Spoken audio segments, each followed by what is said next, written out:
ജീവിതത്തിൽ പല കാര്യങ്ങളും ചെയ്യണമെന്ന് വിചാരിച്ചിട്ട് ചെയ്യാൻ പറ്റാതെ സ്റ്റക്കായിട്ട് നിങ്ങളുടെ അവസ്ഥയിലാണോ നിങ്ങൾ? അങ്ങനെയാണെങ്കിൽ ഞാൻ നിങ്ങളെ ചലഞ്ച് ചെയ്യണം. ഈ പറയുന്ന 5 കാര്യങ്ങൾ നിങ്ങൾ 14 ദിവസം കൃത്യമായിട്ട് ചെയ്താൽ നിങ്ങളുടെ ലൈഫിൽ വലിയ ചേഞ്ച് സംഭവിക്കും. ഇത് പല ആളുകളും പരീക്ഷിച്ച് വിജയിച്ച് ജയിച്ചിട്ടുള്ള കാര്യമാണ്. പലർക്കും ഇത് 8ാം ദിവസം കഴിഞ്ഞ് ചെയ്യാൻ പറ്റില്ല. പക്ഷേ നിങ്ങൾക്ക് പറ്റും, നിങ്ങൾ മനസ്സ് വിചാരിച്ചാൽ. ഇതിൽ 5ാമത്തെ സ്റ്റെപ്പാണ് ഏറ്റവും പവർഫുൾ. വീഡിയോ മുഴുവനായിട്ട് കാണുമല്ലോ. ഒന്നാമത്തെ സ്റ്റെപ്പ് പറയുന്നതിന് മുമ്പായിട്ട് ഈ സ്റ്റെപ്പ് ഉപയോഗിച്ച് ജീവിതത്തിൽ വളരെ ചേഞ്ച് വന്ന ഒരു നേഴ്സിന്റെ കഥ ഞാൻ പറയാം. ഒരു ദിവസം ഞാൻ ജോലിയുടെ ഇടയ്ക്ക് ഒരു നേഴ്സിനെ കണ്ടുകൊണ്ടാണ്. ആള് വളരെ വിഷമത്തോടെ ഇരിക്കുന്ന കണ്ടു. സംസാരിച്ചപ്പോൾ പുള്ളിക്കാരത്തി പറഞ്ഞു, പുള്ളിക്കാരത്തി വളരെ വിഷമത്തിലാണ്. ഈ നേഴ്സിന് ഭക്ഷണം നിയന്ത്രിക്കണം എന്ന് വളരെ ആഗ്രഹമുണ്ട്. വൈകുന്നേരം ആകുമ്പോൾ ഒരുപാട് ജങ്ക് ഫുഡ്, കാർബോഹൈഡ്രേറ്റ്, ചിപ്സ് അതുപോലുള്ള സാധനങ്ങൾ ഒരുപാട് തിന്നുന്നു. വളരെ ക്ഷീണം തോന്നുന്നു. ജോലിയിൽ ശ്രദ്ധിക്കാൻ പറ്റണില്ല. ആകെ വിഷമിച്ചിരിക്കുകയാണ്. ഇത് മാറ്റാനായിട്ട് ഒരുപാട് ശ്രമങ്ങൾ നടത്തി. പക്ഷെ എന്തോ പുള്ളിക്കാരത്തിക്ക് അത് പറ്റണില്ല. ദിവസങ്ങളോളം പല ഡയറ്റുകൾ ട്രൈ ചെയ്തു. പക്ഷെ കുറച്ച് ദിവസം ചെയ്യും, അത് കഴിയുമ്പോൾ ആള് സ്റ്റക്കായി പോകും. ഞാൻ ആളോട് ചോദിച്ചു, എന്ത് ചേഞ്ച് ആണ് നിങ്ങളുടെ ഡയറ്റിൽ നിങ്ങൾക്ക് വരുത്തേണ്ടത്? അപ്പോൾ അദ്ദേഹം എന്നോട് പറഞ്ഞത് എന്താണെന്ന് വെച്ചാൽ, എനിക്ക് കാർബോഹൈഡ്രേറ്റ് കുറച്ച് പ്രോട്ടീൻ ഉള്ള ഭക്ഷണം കഴിക്കണം. പക്ഷെ ഞാനിത് പല പ്രാവശ്യം ശ്രമിച്ചു, പക്ഷെ എന്നെ കൊണ്ട് പറ്റില്ല. അപ്പൊ ഞാൻ ചോദിച്ചു, ഏറ്റവും അവൈലബിൾ ആയിട്ടുള്ള ഭക്ഷണം എന്താണ്? Easy protein available. ആൾ പറഞ്ഞു, ബോയിൽഡ് എഗ്സ് ആണ്, ഇഷ്ടംപോലെ അവൈലബിൾ ആണ്, ഈസിലി അവൈലബിൾ ആണ്. അപ്പൊ ഞാൻ ആളോട് ചോദിച്ചു, ഇന്ന് ജോലി കഴിഞ്ഞപ്പോൾ നിങ്ങൾ എന്താണ് കഴിക്കാൻ ഉദ്ദേശിക്കുന്നത്? അപ്പോൾ ആള് പറഞ്ഞു, ആസ് നോർമൽ, ഞാൻ നുണ പറയണില്ല, ഞാൻ എന്തായാലും വീട്ടിൽ ചെന്നാൽ റൈസും കാർബോഹൈഡ്രേറ്റും ചിപ്സും ഒക്കെയാണ് കഴിക്കാൻ. ഞാൻ അതാണ് ഇപ്പം എന്നും ചെയ്യുന്നത്. എനിക്കതിൽ വളരെ കുറ്റബോധമുണ്ട്. പക്ഷേ എനിക്ക് വേറെ നിവൃത്തിയില്ല. എന്നെ കൊണ്ട് അതേ പറ്റുന്നുള്ളൂ. ഞാൻ പറഞ്ഞു, ഒരു ചേഞ്ച് വരുത്താൻ ഇന്ന് നിങ്ങൾ തയ്യാറാണോ? ആൾ ആകാംക്ഷയോട് ചോദിച്ചു, എന്ത് ചേഞ്ചാണ് ഞാൻ വരുത്തേണ്ടത്? ഞാൻ തയ്യാറാണ്. ഞാൻ പറഞ്ഞു, ഇപ്പോൾ നിങ്ങൾ വീട്ടിൽ ആരെങ്കിലും സഹായിക്കാനുണ്ടോ? ആൾ പറഞ്ഞു, വീട്ടിൽ ഹസ്ബൻഡ് ഉണ്ട്. ഹസ്ബൻഡ് ഒരു മെസ്സേജ് ചെയ്യുക, 2 ബോയിൽഡ് എഗ്സ്, 2 മുട്ട പുഴുങ്ങി തയ്യാറായിട്ട് വെക്കാൻ പറയാം. അപ്പോൾ തന്നെ പുള്ളിക്കാരത്തി അത് ചെയ്യാൻ കുഴപ്പമില്ല എന്ന് മെസ്സേജ് ചെയ്തിട്ടു. അത് കഴിഞ്ഞിട്ട് ഞാൻ പറഞ്ഞു, ഇന്ന് രാത്രി നിങ്ങൾ വീട്ടിൽ ചെല്ലുമ്പോൾ വേറെ ഒന്നും ചിന്തിക്കാതെ ആ മുട്ട മാത്രം കഴിച്ച് ഇന്നും ശ്രമിച്ചു നോക്കും. ഒരു ദിവസമല്ലേ? ആദ്യത്തെ ഫസ്റ്റ് സ്റ്റെപ്പാണ് അത്. പുള്ളിക്കാരത്തി ചെയ്യാമെന്ന് പറഞ്ഞു. അങ്ങനെ ഞങ്ങൾ പിരിഞ്ഞു പോയി. 1 മാസം കഴിഞ്ഞപ്പോൾ ഞാൻ ഈ നേഴ്സിനെ കണ്ടു. പുള്ളിക്കാരത്തി വളരെ എക്സൈറ്റഡ് ആയി എന്നോട് പറഞ്ഞു, ടോണി, അന്ന് നീ പറഞ്ഞ അഡ്വൈസ് അല്ലായിരുന്നു. കാരണം എനിക്കത് ഓൾറെഡി അറിയാം, എനിക്ക് മാറ്റങ്ങൾ വരുത്തുന്നു, എന്താ ചെയ്യേണ്ടതെന്ന് വരെ എനിക്കറിയായിരുന്നു. പക്ഷെ നീ പറഞ്ഞ ഒരു കാര്യം, ആ ചെറിയൊരു സ്റ്റെപ്പ് എടുക്കാൻ എന്നോട് പറഞ്ഞതാണ് എൻ്റെ സക്സസ്സിന് മുന്നിൽ. ഇന്ന് എനിക്ക് ഒരു ടെൻഷനില്ല. കാരണം ഞാൻ ഓൾറെഡി 1 മാസമായിട്ട് ഞാൻ കാർബോഹൈഡ്രേറ്റ്സ് വളരെ കുറച്ചേ കഴിക്കുന്നുള്ളൂ. എൻ്റെ ഗോളിലേക്ക് എനിക്ക് എത്താൻ പറ്റി. ഞാൻ ഹാപ്പിയറാണ്, ഞാൻ ഹെൽത്തിയറാണ്, എനിക്ക് നല്ല ഉറക്കം കിട്ടുന്നുണ്ട്, മോർ എനർജി ഉണ്ട്.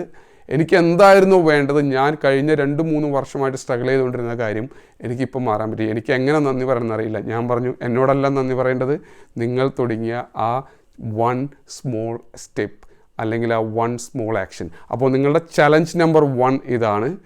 നിങ്ങൾ ഏതെങ്കിലും ഗോൾ അച്ചീവ് ചെയ്യാൻ ഉദ്ദേശിക്കുന്നുണ്ടെങ്കിൽ അതിൻ്റെ ഏറ്റവും ബേസിക് ആയിട്ടുള്ള ഒരു സിമ്പിൾ സ്റ്റെപ്പ് ഇന്ന് ചെയ്യുക. ഈ നേഴ്സിനെ സംബന്ധിച്ച് ആ ഹസ്ബൻഡിനെ ടെക്സ്റ്റ് ചെയ്ത് അവരുടെ ആ ബോയിൽഡ് എഗ് റെഡിയാക്കി വെക്കലായിരുന്നു ആദ്യത്തെ സ്റ്റെപ്പ്. അതുപോലെ നിങ്ങളുടെ ഗോളിൻ്റെ ഏറ്റവും മൈനറായിട്ടുള്ള ബേസ് ആയിട്ടുള്ള സ്റ്റെപ്പ് ഇന്ന് ചെയ്യുക. അതാണ് ചലഞ്ച് നമ്പർ 1. സ്റ്റെപ്പ് നമ്പർ 2, മില്യണേഴ്സും സക്സസ്ഫുൾ ആയിട്ട് ആൾക്കാരും അതുപോലെ നിങ്ങളറിയുന്ന ചിലപ്പോൾ നിങ്ങളുടെ CEO വരെ ചെയ്യുന്ന ഒരു കാര്യമാണ്. രാവിലെ 20 മിനിറ്റ് നിങ്ങൾക്ക് വേണ്ടി ചിലവാക്കാം. ചിലപ്പോൾ നിങ്ങൾ ഒരു വീട്ടമ്മയാവാം, നിങ്ങൾ ജോലി ചെയ്യുന്ന ഒരാളായിരിക്കാം, ബിസി പാരന്റ് ആയിരിക്കാം. നിങ്ങൾ എണീക്കുന്നതിനേക്കാളും ഒരു അരമണിക്കൂർ മുമ്പ് നേരത്തെ എണീക്കുക. 20 മിനിറ്റ് നിങ്ങൾക്ക് വേണ്ടി ചിലവാക്കാം. ഈ 20 മിനിറ്റ് എന്ന് പറയുന്നത് നിങ്ങൾക്ക് ലേണിങ്ങിന് ഉപയോഗിക്കാം. നിങ്ങൾക്കൊരു പുസ്തകം വായിക്കാം, വീഡിയോ കാണാനായിട്ട് നേരെ ഫോണിലേക്ക് പോകരുത്, അത് ഡിസ്ട്രാക്ഷൻസ് തരും. രാവിലത്തെ 20 മിനിറ്റ് നിങ്ങൾക്ക് മാത്രമായിട്ട് ചിലവഴിക്കുക. ഇത് നിങ്ങൾ അടുത്ത 14 ദിവസം ചെയ്യാൻ പറ്റിയാൽ നിങ്ങളുടെ ലൈഫിൽ ബിഗ് ചേഞ്ചസ് സംഭവിക്കും. 3ാമത്തെ സ്റ്റെപ്പ്, മൂവ് യുവർ ബോഡി. നിങ്ങൾ ചിലപ്പോൾ ജോലി കഴിഞ്ഞ് വളരെ ക്ഷീണിച്ച് വീട്ടിൽ വന്നിട്ടുണ്ടാവാം, അല്ലെങ്കിൽ കുട്ടികളുടെ സമയം ചിലവഴിച്ച് വൈകുന്നേരം ആകുമ്പോഴേക്കും നിങ്ങൾ ടയേർഡായിട്ട് വളരെ എവിടെയെങ്കിലും ഒന്ന് ഇരുന്നാൽ മതി എന്നുള്ള അവസ്ഥയിലായിരുന്നുണ്ടാക്കാം. ചിലപ്പോൾ ഫിസിക്കൽ എക്സസൈസ് ആവണമെന്നില്ല, മെൻ്റൽ ആയിട്ട് തന്നെ ഡ്രെയിൻ ആയിട്ട്, നിങ്ങൾ ഇമോഷണലി ഡ്രെയിൻ ആയിട്ട് വളരെ തളർന്നിരിക്കുന്ന അവസ്ഥയിലായിരിക്കാം. നിങ്ങൾ ചെയ്യേണ്ട ഒരു കാര്യം എന്ന് പറഞ്ഞാൽ മൂവ് യുവർ ബോഡി. ഒരു ചെറിയൊരു വാക്കിന് പോവുക. ഒരു 10-20 മിനിറ്റ് അല്ലെങ്കിൽ ഈവൻ 5 മിനിറ്റിന്റെ പോലും ഒരു വാക്കിന് പോവുക. നിങ്ങളൊന്ന് നടന്ന് വരുമ്പോൾ നിങ്ങളുടെ മനസ്സും ശരീരവും ഫ്രഷ് ആവണമെന്ന് നിങ്ങൾക്ക് അറിയാൻ പറ്റും. നിങ്ങളിൽ ഹാപ്പി ആയിട്ടുള്ള ഹോർമോൺസ് പ്രൊഡ്യൂസ് ആവും. നിങ്ങളുടെ ലൈഫിൽ ചേഞ്ച് വരും. സക്സസ്ഫുൾ ആയ ആൾക്കാർ ചെയ്യുന്ന ഒരു ഹാബിറ്റാണ് step number 3, move your body. 5ാമത്തെ സ്റ്റെപ്പാണ് ഏറ്റവും പവർഫുൾ. വീഡിയോ മുഴുവനായിട്ട് കാണുമല്ലോ. 5ാമത്തെ ഏറ്റവും പവർഫുൾ ആയ സ്റ്റെപ്പ് പറയുന്നതിന് മുമ്പായിട്ട് ഞാൻ സ്റ്റെപ്പ് നമ്പർ 4 പറയാം.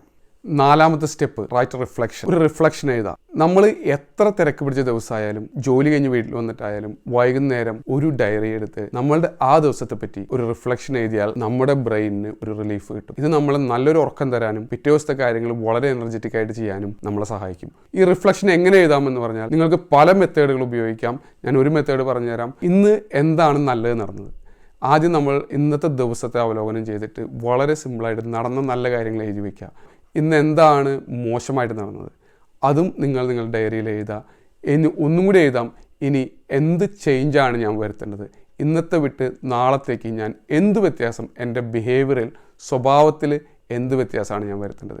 ഈ റിഫ്ലക്ഷൻ ചെയ്യുമ്പോൾ നമുക്കുള്ള ഗുണം എന്ന് പറഞ്ഞു കഴിഞ്ഞാൽ നമ്മുടെ മനസ്സ് വളരെ ക്ലിയർ ആവും. നമ്മുടെ മനസ്സ് ക്ലിയർ ആയി കഴിയുമ്പോൾ നമുക്ക് പെർഫോം ചെയ്യാനായിട്ട് പറ്റും. അപ്പോൾ നിങ്ങൾ ജോലിയിലോ പെർഫോമൻസിൽ ബുദ്ധിമുട്ടുന്നുണ്ടോ അല്ലെങ്കിൽ ലൈഫിൽ പ്രോബ്ലംസ് ഉണ്ടോ സ്ട്രഗിൾ ഉണ്ടോ, ഈ റിഫ്ലക്ഷൻ ഒന്ന് എഴുതി നോക്കുക. നമ്മുടെ ചലഞ്ച് നമ്പർ 4 ആണ് റിഫ്ലക്ഷൻ എഴുതൽ. ഞാനൊരു കഥ പറയാം. ഒരു ബിസിനസ്സുകാരൻ എന്നെ കാണാൻ വന്നു. കാഴ്ചയെ തന്നെ അറിയാം ആളാകെ തകർന്നിരിക്കുകയാണ്.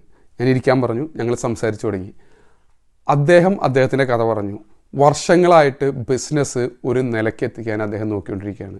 പക്ഷേ ഇപ്പോൾ ആകെ തകർന്ന് തരിപ്പണമായിട്ടിരിക്കുകയാണ്. അദ്ദേഹത്തിൻ്റെ ഏറ്റവും കൂടുതൽ വിഷമം അതല്ലായിരുന്നു, അദ്ദേഹത്തിൻ്റെ ഫാമിലി പോലും ഇപ്പോൾ കൈവിട്ട് പോകുന്നുള്ള അവസ്ഥയാണ്. അദ്ദേഹം തെറ്റായിട്ടൊന്നും ചെയ്തിട്ടില്ല, പക്ഷേ ഫാമിലിയിലും പ്രശ്നങ്ങൾ ആരംഭിച്ചു തുടങ്ങി. ഞാൻ പറഞ്ഞു പേടിക്കണ്ട, നമുക്ക് സംസാരിക്കാം. ഞാൻ അദ്ദേഹത്തോട് ഒരു 5 പ്രശ്നങ്ങൾ പെട്ടെന്ന് പറയാൻ പറഞ്ഞു.